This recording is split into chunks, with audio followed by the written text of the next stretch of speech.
Yo, what up? Welcome to another episode of the Oakland Warriors podcast. I'm Patrick, flying solo. So, your Golden State Warriors escaped with a win against the Memphis Grizzlies at Chase Center, 122-120 on a last-second layup, an out-of-bounds play, layup by Jordan Poole.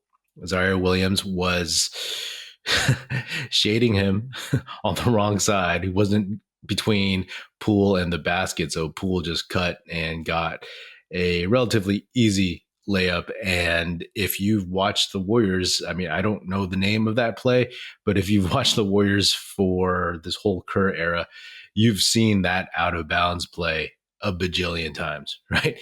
You've seen guys like just, they let the action happen and defenders kind of go every which way. And then there's that one guy who cuts to the basket, and it worked. It worked. It was a tie game. And so, if it didn't work, then they would have gone to OT. But hey, I will take this one. It's always good to beat the Memphis Grizzlies. And especially in this one, because, man, this was just a weird game. It was a weird game, weird vibes, weird energy from the start. To me, it just felt like there was kind of a lethargy. They were kind of emotionally up for playing against the Grizzlies, but they weren't focused. Like Steph, he threw two terrible behind the back passes in the first quarter that were turnovers. The Warriors looked like they were physically stuck in the mud. I have no idea. And, I've talked about how, of course, as a fan, it's frustrating to see this team win a few, then lose a few, then get some wins on the road, then lose a bunch at home. And it's basically if you look back at that 5-game winning streak they had on that long homestand when Steph and Wiggins were both out, when the Warriors won 5 in a row, then they lost 3 in a row. And then they won one, lost one, won one, lost one, won one, lost one. And they won this one.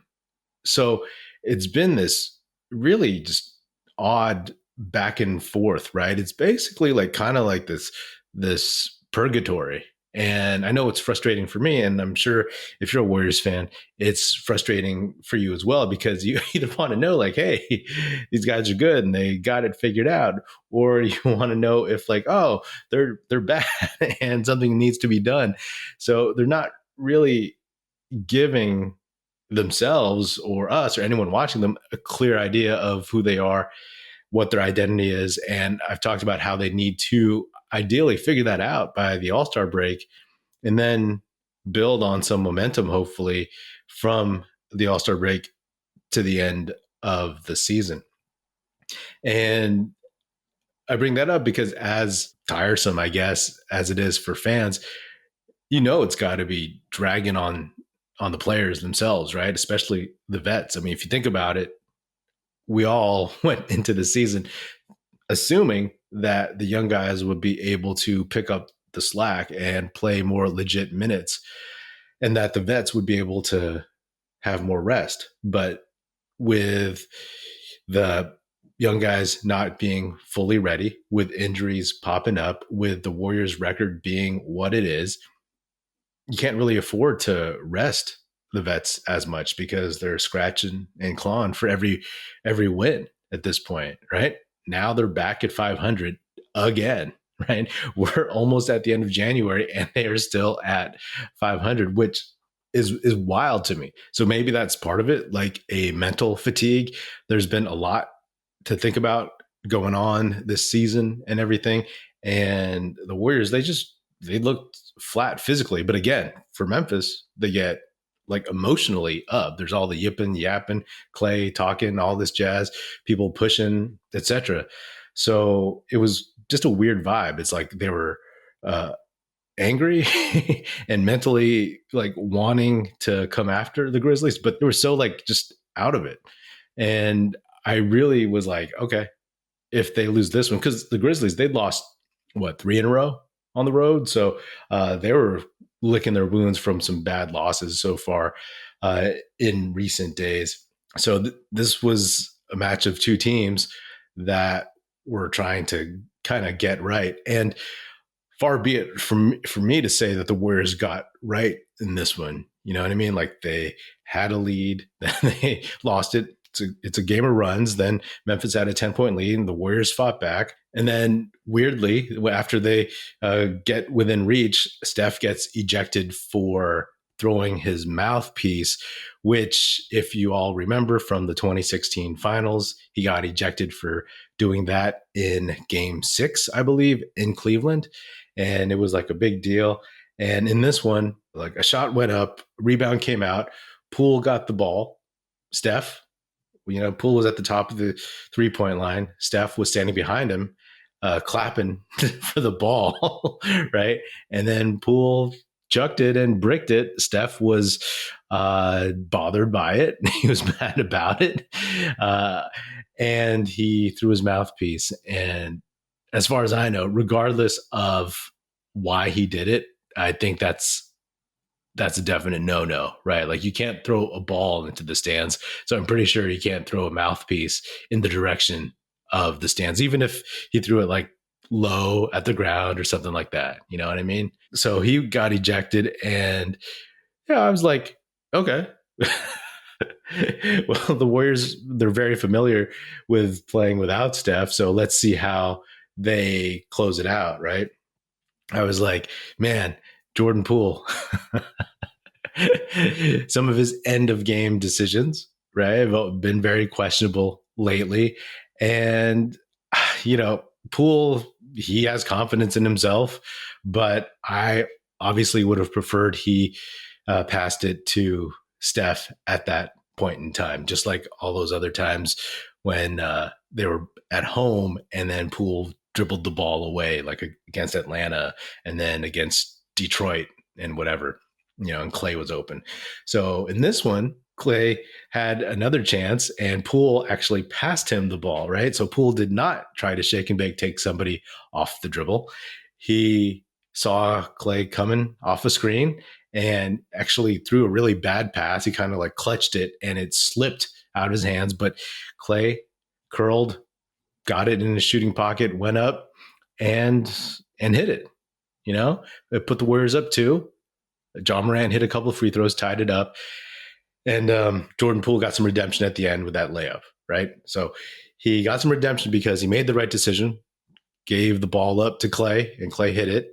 And they kept trying to feed Clay. They hit Clay off of the previous out of bounds play, the second to last one, and he missed it. So it's good. I'm glad they were hunting for him to get him the shot. Like if they're going to go down, it's going to be with Clay shooting. So I guess that's a positive. And I hope they can build off of this. There's like, I talk about how these are the dog days of the season, right? And usually it's kind of like meh for everybody, especially this Warriors team. And they can't afford to be meh right now because of their 500 record and because they haven't figured it out. I think they do know, and I know, to me, that they're top 8. We know who they are, but like right now they haven't figured out how to put it all together yet.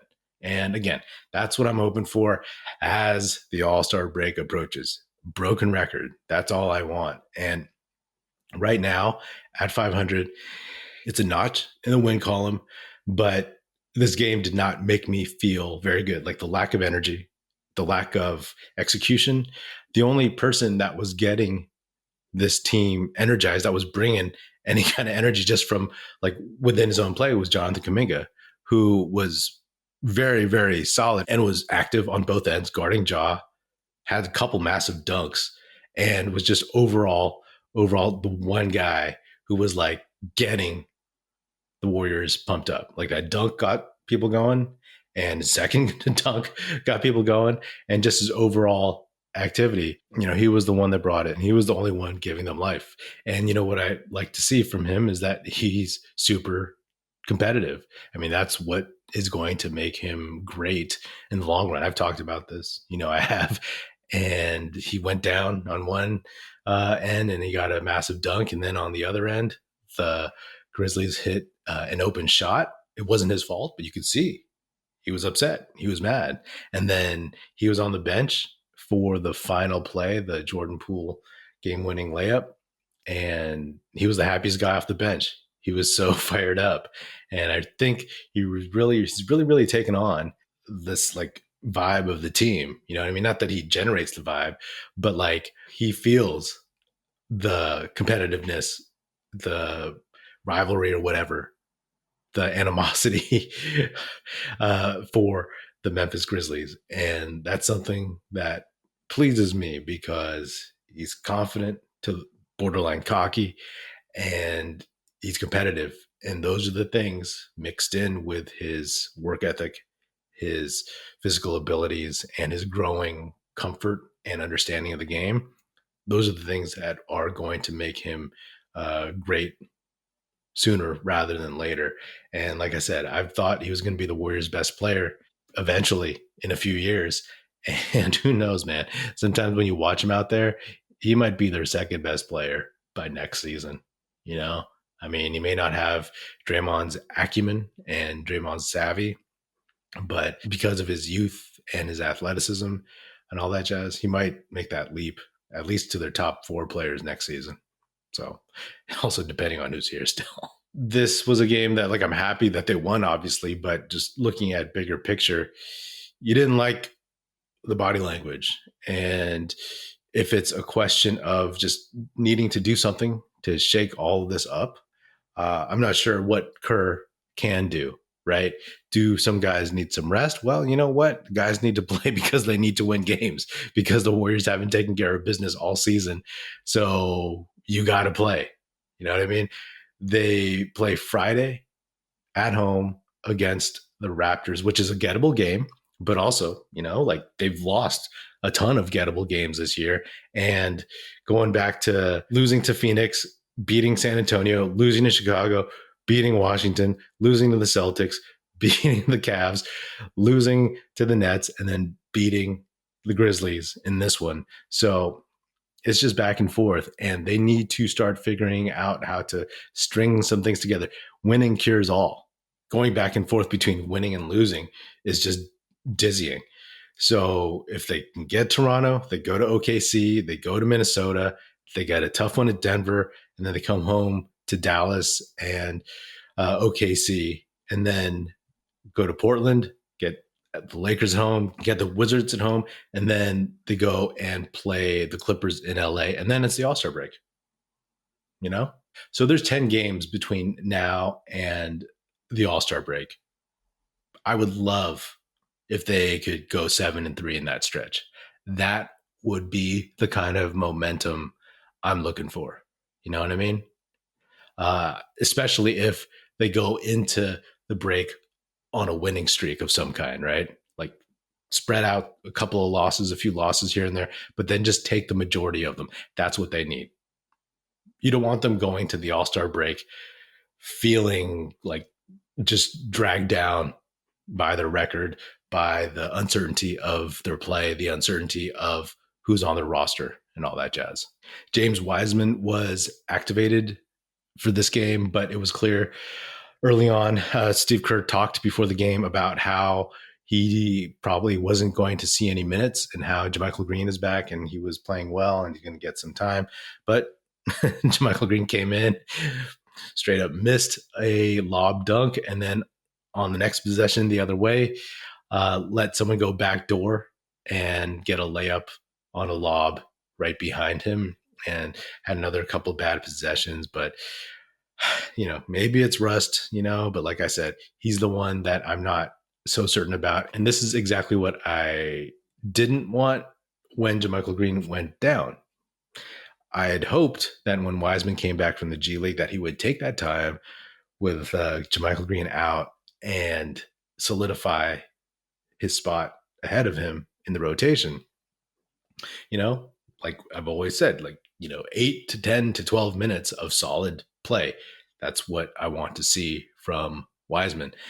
And it looked like he was doing it, right? He'd had a couple solid games, and then he got hurt. I was like, oh, he was building his way up to like, really, really securing that spot. In my opinion, he could have, like, in the last couple of weeks if he'd played and given the Warriors that dynamic lob threat, a better rebounder, etc. But because he got hurt, I mean, JaMychal Green came back, Kerr's going to roll with the vets, et cetera, et cetera, et cetera. So that's a shame. And then, watching this game, you just see the guys sitting on the bench for the Warriors. It's like Ryan Rollins, PBJ, James Wiseman, Moses Moody, a bunch of guys who are not going to see the floor. So it is what it is right now. I mean, Kerr's got to figure out how to get this team focused and how to get them like bought in, like it's not a question of losing the team at all, but like getting them through this really strange part of the season. And it's kind of something that Kerr, with all the talent he's had over the years, that he hasn't really had to do too much, not when the record is so poor. Yes, the play-in season, that was something that he had to learn to coach through. But this is different because that year, like, everybody was hurt, right? And now everyone's healthy. So, you're paddling in purgatory, and you got to figure out a way to get through all this. I mean, it's a win, and I don't mean to be so negative after a win, and I don't think it's negative. I think it's just kind of practical and pragmatic, and looking at, what this team showed in this one. It's like they showed lethargy, they showed aggression, emotional aggression, and they showed the ability to fight back. That's a big deal, because the two most recent losses against the Celtics and the Nets, those were games where they couldn't close it out. And this was a game where the Grizzlies couldn't close it out, and the Warriors came after them and won it. Yes, they can build on this, but, and they have an opportunity, right? Like these next several games before the All-Star break, they have a chance to start building the foundational blocks for the rest of the season. Strange to say, so far into the season already, but it's still a legit possibility. You can just throw out the rest of the season so far if you start finding out who you are, you start finding out and executing the way you know how. And it might be one of those things that, hey, if they go 5-5, hey, as long as their last couple of games are wins going into the All-Star break, then, that might be the break that some of these guys need, whether it's Looney, whether it's Draymond, whether it's Steph. I mean, Steph, it's funny, like a week ago, he was at the White House, and then like a day ago, he was at Sundance with his documentary. You know what I mean? Underrated. We'll see. We'll see. Like, I'm an optimist about this team, but what I saw early today, it's like they're not there yet, obviously. There was also chatter. There was an Athletic article talking about Bob Myers and, like if he's really, really on, the way out to some extent, how it's a money issue and all that stuff. And, I don't know if that kind of had a cloud over the team. I doubt it would, but to me, like, oh, man, that's a whole nother topic that I'll get into later, because I think if the Warriors move on from Bob Myers, that is a bad idea. If they pass it on to Dunleavy or any of Joe Lacob's kids, like there's no reason to do that right now. You're just like, there's so much up in the air. You're really just like pulling the rug out even more so if you do something like getting rid of Bob Myers. And, anyway, that's a whole nother topic, which I'm going to probably tackle at a later date, because this game is the primary thing right now. And it sure as heck drained me. I don't know. It probably drained you. You got the highs, the lows, some more lows, and then a final high, right? We all talk about how in the standings, the Warriors are very close to like just a couple games away from the 4th or 5th spot, right? But again, they're even fewer games away from dropping out of even the play-in. I don't think they're going to end up in that spot, but you want to see a better effort and just more consistency, as I've been saying for a minute. I mean, they're consistently winning and losing and winning and losing and winning and losing, but that's not exactly the consistency I want. Anyway, that's all I got for now.